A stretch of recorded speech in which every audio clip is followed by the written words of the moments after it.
Todd, with your permission, we'll go ahead and get started. Yes, sir. Ladies and gentlemen, the Secretary of the United States Department of Defense, Lloyd Austin. Yeah, glad to be joined by General Mark Milley, Chairman of Joint Chiefs of Staff here this evening. Good evening, everyone. We've had a very productive afternoon at the third meeting of the Ukraine Defense Contact Group. And it's great to be back together in person after our initial meeting at Ramstein in April. And once again, we met with Ukraine's Minister of Defense, my good friend, Oleksiy Reznikov. Everyone here is acutely aware of the dangers that Ukraine faces as Russia renews its reckless assault on the Donbass.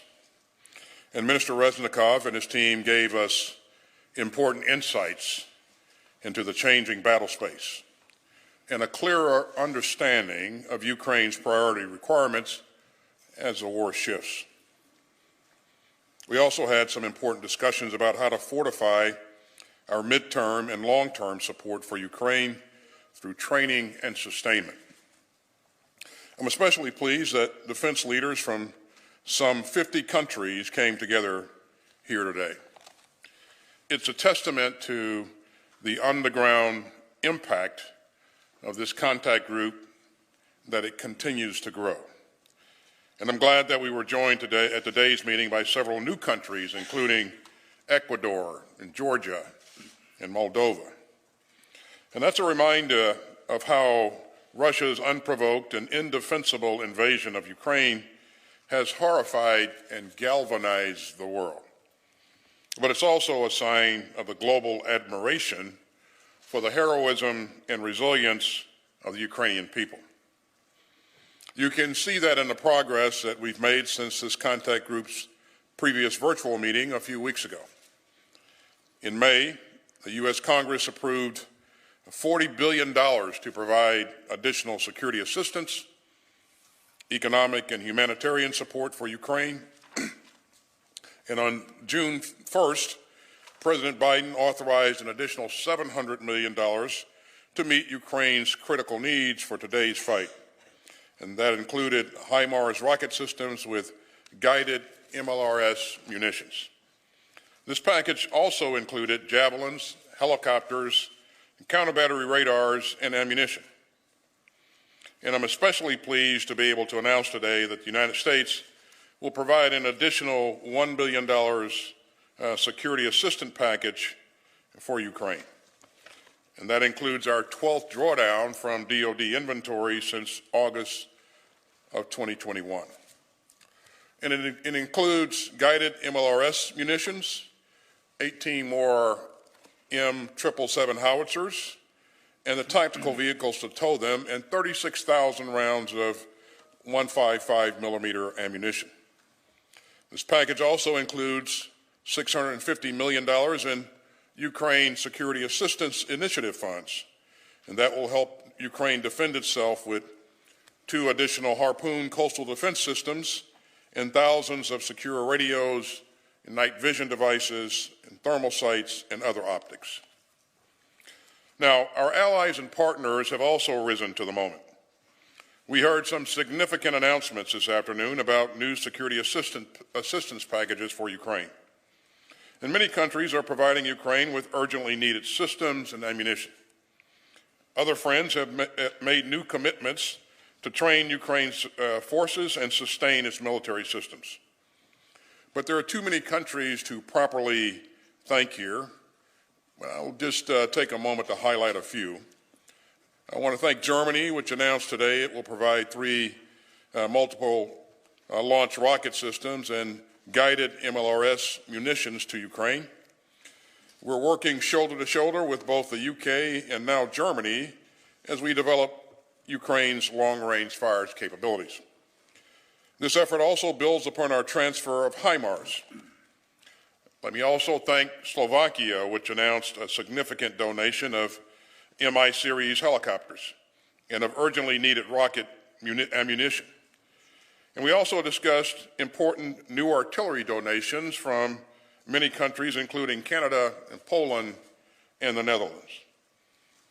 And these are key investments in Ukraine's long-range fires capabilities, and they'll be crucial to Ukraine's efforts to repel Russia's assault in the Donbass. I'm very thankful to these countries and to all of the countries that are helping Ukraine to defend itself, even as the war shifts and Ukraine's most urgent needs continue to evolve. Since the contact group first came together nearly 3 months ago, we've built tremendous momentum for donations and delivery of military assistance. And after this afternoon's discussions, we're not just going to maintain that momentum, we're going to move even faster and push even harder. We'll deepen our coordination and cooperation, and we'll bolster Ukraine's armed forces to help them repel Russian aggression now and in the future. So we'll continue working closely and intensively together with this contact group, and we'll keep on strengthening our support for Ukraine's self-defense, and we'll continue to stand up for the rules-based international order that protects us all. Thank you, and I'll turn it over to General Milley. Thanks, Secretary Austin, for your words and for your leadership in putting together this contact group. It is indeed making a significant difference, and it frankly wouldn't be happening without Secretary Austin. And I want to thank also, as Secretary Austin said, the around 50 countries who participated in this third iteration of the Ukraine Defense Contact Group. And I also want to thank Ukrainians Deputy Chad, who attended Lieutenant General Moisuk to today's meeting. The collective efforts of this group have helped achieve undeniable effects on the battlefield against the Russians. And we collectively will continue to support Ukraine as they defend against the unprovoked war, the illegal war being waged by Russia on Ukrainian sovereign national territory. In the current phase of this conflict, the Ukrainians are fighting hard, tooth and nail, every day, inch by inch, yard by yard, kilometer by kilometer, against the Russian advance in the Donbass. The Ministers of Defense and the Chiefs of Defense who met today are committed to providing Ukrainians the means to halt Russian aggression and defend their sovereign territory. The world has a significant stake in the outcome of what happens in Ukraine.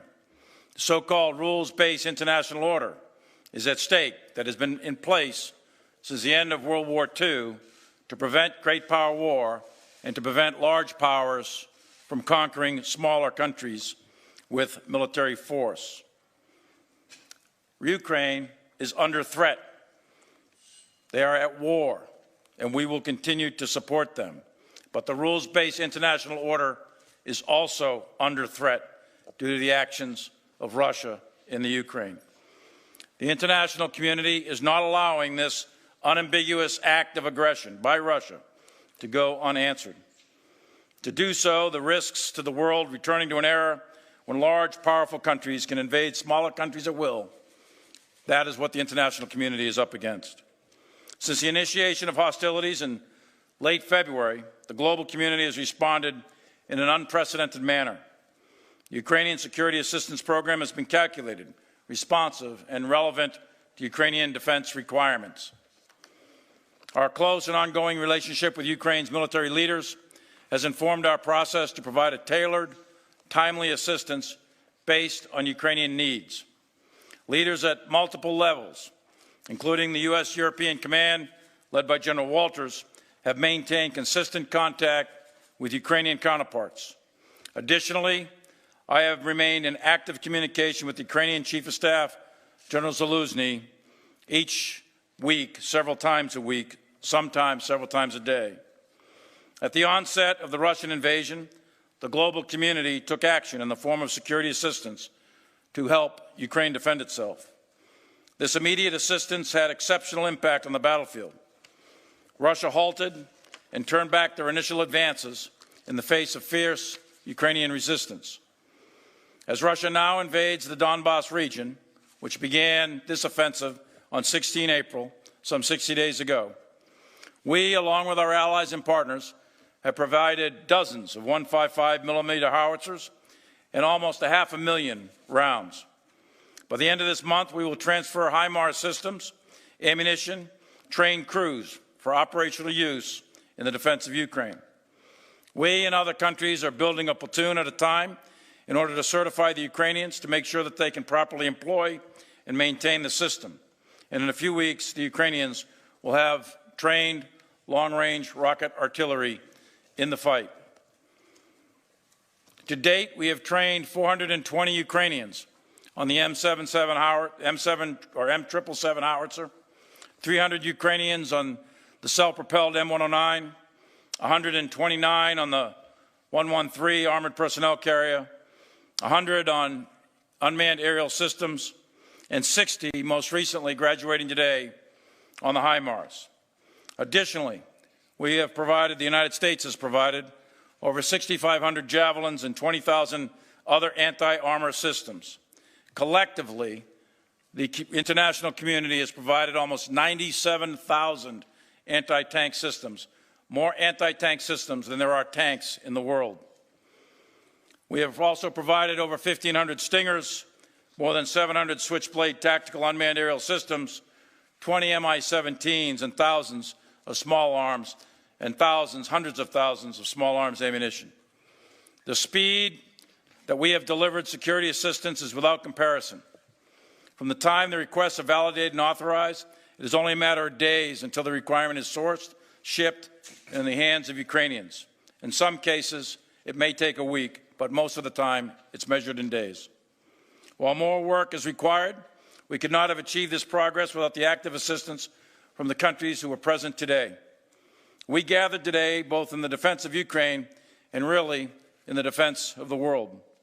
It is only through the preservation of the rules-based international order that we are going to continue to have a peaceful international system that everyone benefits from.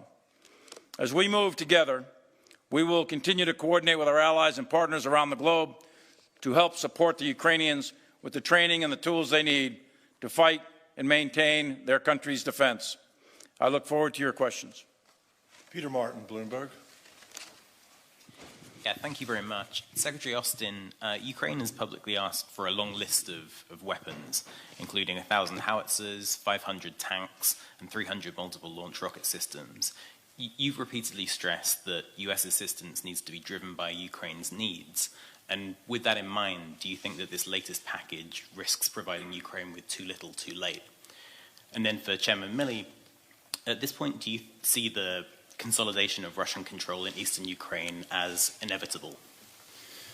Thank you. Well, thanks for the question. You're right. We remain focused on Ukraine's needs, and we understand what those needs are because, as you heard the chairman say, he's in contact with his counterpart sometimes a couple of times a week. I talk to the Minister of Defense, Reznikov, routinely. And one of the key benefits of having this contact group is that we have the ability of bringing the Ukrainian leadership in. The Minister of Defense, the Vice Chief of Defense, and have them give us a laydown of the battlefield dynamics, and then talk again about what their current requirements are. And as you know, the battlefield is dynamic, needs will evolve over time, and they've identified those needs currently to be long-range fires capability, armor, and some mid-range anti-aircraft capability, and also howitzers, which is different from the HIMARS. And so we remain focused on what their needs are currently, and also in the near term, looking out several weeks and months. Eventually, we'll want to work with our allies and partners to build a capability that to sustain themselves over time. But we really are focused on what the leadership believes that its current needs are in this fight. And I think we've done, the international community has done a pretty good job of providing that capability, but it's never enough. And so we're going to continue to work hard to move things, as much capability as we can, as fast as we can, and to ensure that Ukraine can be successful on the battlefield. So on your question of the Donbass, but on the numbers, just real quick, I'm not sure what you're referring to, but I talked to General Zaluzny. We get lists. These are official requests from their Department of Defense. They asked for 10 battalions of artillery, 12 battalions of artillery were delivered. Again, I say 97,000 anti-tank systems. That's more anti-tank systems than tanks in the world. They asked for 200 tanks. They got 237 tanks. They asked for 100 infantry fighting vehicles. They got over 300. We've delivered, roughly speaking, 1,600 or so air defense systems and about 60,000 air defense rounds. This is, when I say us, I mean the international community. You're looking at 260 artillery tube systems, either rocket or tube. Artillery have been already delivered. There's 383 committed, and like I said, almost 500,000 rounds of artillery. The bottom line, and I can go down the whole list of everything. Bottom line is everything General Zaluzny asked for, as rapidly as possible. We get it sourced through the international community, through the United States and allies and partners, and we get it done as rapidly as we can. So I don't know where those numbers are that you're coming from, but we are supporting, we the international community are taking it very seriously, and we are supporting the Ukrainian military as rapidly as humanly possible. With respect to is it inevitable that the Russians will consolidate power in the Donbass? As I said, that the war started on 24 February. They were defeated in and around Kyiv. They took their forces, they marshaled them and massed them in and around the Donbass. And so right now, that's where the battle's taking place. Two oblasts are in the Donbass. One is Luhansk. The other is Donetsk. It's really the Luhansk oblast where most of the significant fighting is happening in and around Severodonetsk. Right now, the Severodonetsk, the city, is probably 3/4 taken or so by Russian forces, but the Ukrainians are fighting them street by street, house by house. And it's not a done deal. There are no inevitabilities in war. War takes many turns. So I wouldn't say it's a inevitability, but I would say that the numbers clearly favor the Russians. In terms of artillery, they do outnumber, they outgun and outrange. You've heard that many times. And they do have enough forces. But the Russians have run into a lot of problems. They've got command and control issues, logistics issues, they've got morale issues, leadership issues, and a wide variety of other issues. So the Ukrainians are fighting a heroic fight. This fight down in the Donbass has been going on since 16 April. And the advances that the Russians have made have been very slow, a very tough slog, very severe battle of attrition, almost World War I-like. And the Russians have suffered tremendous amounts of casualties. Jonathan Beale from the BBC. Thank you very much. If I can ask Secretary Austin, I think the Deputy Defense Minister of Ukraine has said that the West has given Ukraine 10% of what it's asked for. Do you recognize that figure? And if I can ask General Milley, do you really think that US sending 4 HIMARS systems, the UK sending 3 MLRS rocket launchers, and Germany sending 3, is really going to tip the balance in the Donbass in Ukraine's favor? It doesn't seem that much when you look at the numbers. I know you've given me lots of other numbers, but do you think it's really going to tip the balance? Thank you. On the second part of that question, I think you have to be careful about equating a HIMARS capability or an M270 capability to other MLRS systems. These are precision munitions. And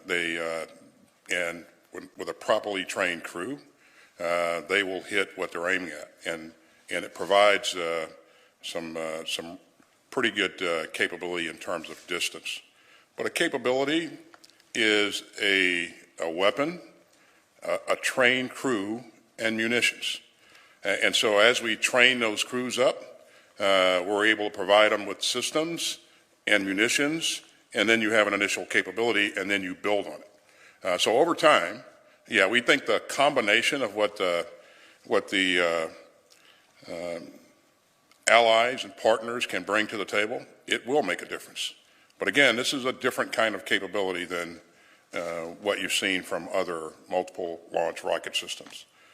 On the 10% issue, I don't know if you're quoting the Minister of Foreign Affairs or if you're quoting the Deputy Defense Minister.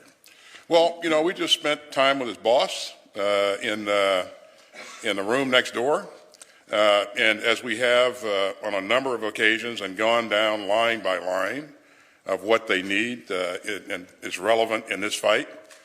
So we feel pretty confident that we're working hard to give them what they think is relevant. In terms of, where the big number came from, I can't speak to that. You'll have to let that gentleman explain his numbers.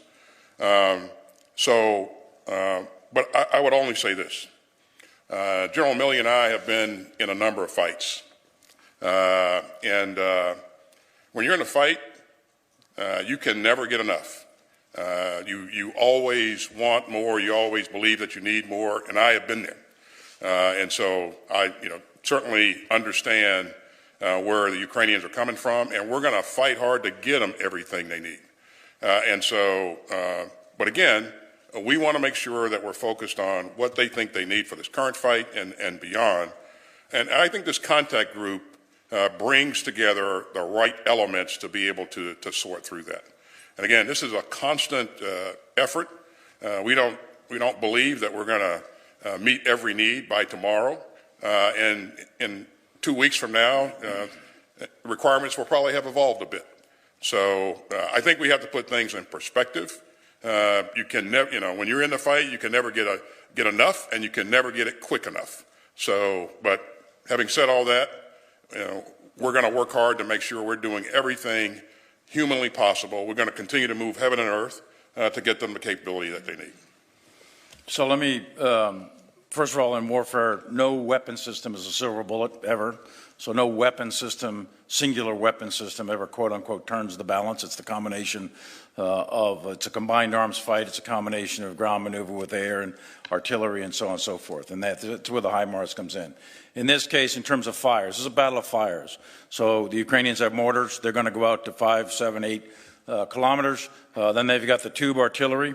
That's going to take you out to 25 kilometers with precision fire or accurate fire with the 777s. Then they've also got rocket-assisted projectiles, which will go out to 40 kilometers. And now the HIMARS will go out to 85 kilometers. So we're providing them, as you said, with the Brits and others, about 10 systems. They're going to have well over 100 rounds of ammunition. That's initial package. We're training a platoon at a time in Germany. The Secretary has directed the next platoon to be trained and so on. So this capability will build. But because it's a precision weapon, the amount of ammunition that we're given, if they use it properly, and we just ran the certification exercise in the last 48 hours for these guys, if they use the weapon properly and it's employed properly, they ought to be able to take out a significant amount of targets. And that will make a difference in combination with the 777s hitting at 40 and 25 kilometers and the mortars. So you want to echelon these fires. I will say this, the Ukrainians' artillery, their skills, the artillery skills of the Ukrainians are very, very good. They're top-notch gunners, and the effect that they're achieving on the battlefield right now with the 777s has been very, very good, very effective, and we expect the same out of the HIMARS. Idris Ali from Reuters. Thank you. Mr. Secretary, in the past you've talked about the United States' aim in Ukraine being to help the Ukrainians win the war and weaken Russia. Is that still the United States' goal, or is that out of reach now that Russia seems to be making incremental gains in the East? And for the chairman, Ukrainians have talked about losing between 100 and 200 soldiers a day. Is that your assessment? And is this level of attrition sustainable for a military the size of Ukraine's? Thanks for the question, Idris. I think you recall the op-ed that the President Biden published here just recently. And in that op-ed, I think he laid it out in straightforward terms in terms of what our goals are, and that is that we want to see a democratic, independent, sovereign, and prosperous Ukraine with the means to deter and to defend its sovereign territory. So I think that that addresses the question in terms of what our goals and objectives are. But again, we have said all along that we want to help Ukraine by providing it the security assistance, the means that it needs to do what I just said. What's been impressive about the Ukrainian people, and especially their soldiers, they're willing to fight to protect their sovereign territory. And so if we get them the means, the materials, the weapons, they've demonstrated that they can put them to good use. So we're going to continue to support them with as much as we can and get it to them as fast as we can. And we're going to remain in contact with them to make sure that we understand their needs as this battlefield evolves. And so again, I point back to the benefit of bringing ministers from around the globe together. Again, 30 members of NATO, around 50 or so ministers of defense in this meeting today. And I think that sends a powerful message about how much people around the world care about making sure that we have that countries have the ability to protect their sovereign spaces, and that we respect the rules of the international rules of law. So, Chairman. On the assessment, let me caveat by saying casualties estimates in war are always extraordinarily difficult, and most of the time the initial casualty estimates are inaccurate. And it may take months or even years sometimes to get accurate casualty estimates. But having said that, in the media you see reported that Ukraine is taking 100 killed and 100 or 200 or 300 wounded per day. I would say those are in the ballpark of our assessments. I don't want to give you the actual assessments. And can they sustain that?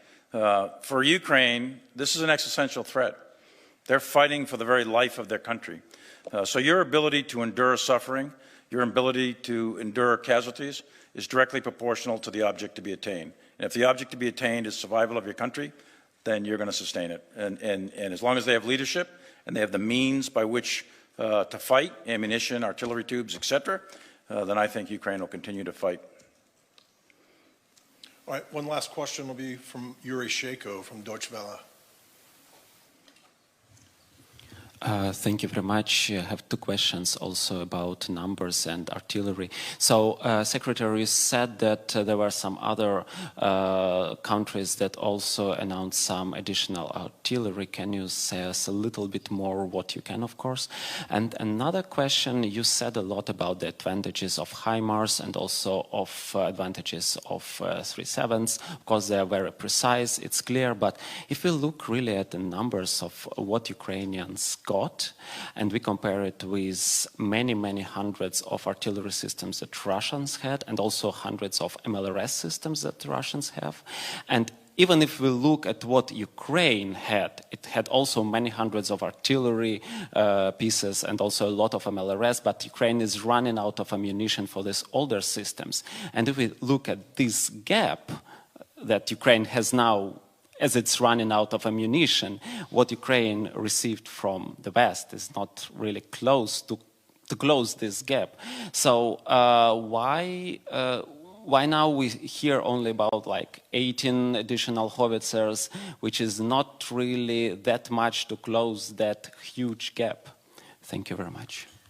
Yeah, so I think you made the point in the first part of your question there that other countries are providing artillery systems and munitions as well. And I'll let the chairman speak to the inventory, but I can assure you that the Ukrainians have a lot of 155 munitions or ammunition at this point. The United States, as you know, we've pushed on our own 108 155 systems into country, and this next package includes another 18. But there are systems coming from a number of other countries around the globe. Some are self-propelled systems, some are towed systems, and they're also providing ammunition. Now, again, it's a combination of the howitzers, the cannon artillery, and the long-range rockets that will create a pretty good capability. And again, as you target things with that long-range capability, you're going after things like command and control nodes and logistical nodes and those kinds of things, which will begin to attrit the adversary's ability to sustain itself and command and control itself. But yeah, I mean, with the systems that we've provided them to date, I mean, the M777s have been absolutely lethal. The problem with the 152 howitzer is that You're no longer making munitions for those howitzers, and so we're going to very quickly have to transition completely to 155s. But other countries are providing capability in addition to what we're providing, and even today, other countries stepped up to the plate and volunteered to provide more. Chairman. So, first of all, the Russians do outnumber, in terms of artillery, they outnumber the Ukrainians. The estimates vary. Some say 4, 5, 6 to 1, others say 10, 15 to 1, others say 20 to 1. What the true accurate number is, I'll keep our assessments in the classified realm. But they outnumber them, and that's important. But war is not just a game of numbers. It's how you use them. The Russians are using artillery to just do massed fire on Ukrainian positions, but also civilian populations in urban areas. There's about, according to public estimates, some 20,000 Ukrainian civilians have been killed. There's 7 million internally displaced Ukrainians. There's 6 million refugees. So the Russians are just doing massed fires without necessarily achieving military effect, shall we say. The Ukrainians, on the other hand, are using much better artillery techniques, and they're having pretty good effect on the Russians. The Russians have lost probably somewhere in the tune of 20 to 30% of their armored force. That's significant. That's huge. So the Ukrainians are fighting a very effective fight tactically with both fires and maneuver, and that's significant. In terms of the numbers, just from today's conference, pledges of almost 100 additional tubes were being made. So you're looking at probably 300 or 400 artillery tubes, not rocket artillery, but tubes, that'll be provided in total to the Ukrainians. And then on top of that will be the long-range rocket artillery that what you're seeing with the HIMARS is just the beginning. Thank you, everyone. Okay. Given no one question from Ukrainian journalists, so you're American, others just only. Sure. Sir. I'm only one who is. Sure. So I want to ask you, for this question, my name is Prostis Olin, just it's Ukrainian media, and also voice of America. Sure. My question is to you, how long the United States and the whole group of Rammstein can provide support and armament supply for Ukraine, because don't know how long the war will go on. Second question, did you convince your German partner and Hungarian partner also to provide weapons which they promised to provide to Ukraine? So on the first question, how long can we maintain this? We will stay focused on this for as long as it takes. And I'm glad you asked that question, because one of the remarkable pieces that I take away from this conference is the resolve of all the ministers in the room. And again, these are ministers from around the globe and not just NATO.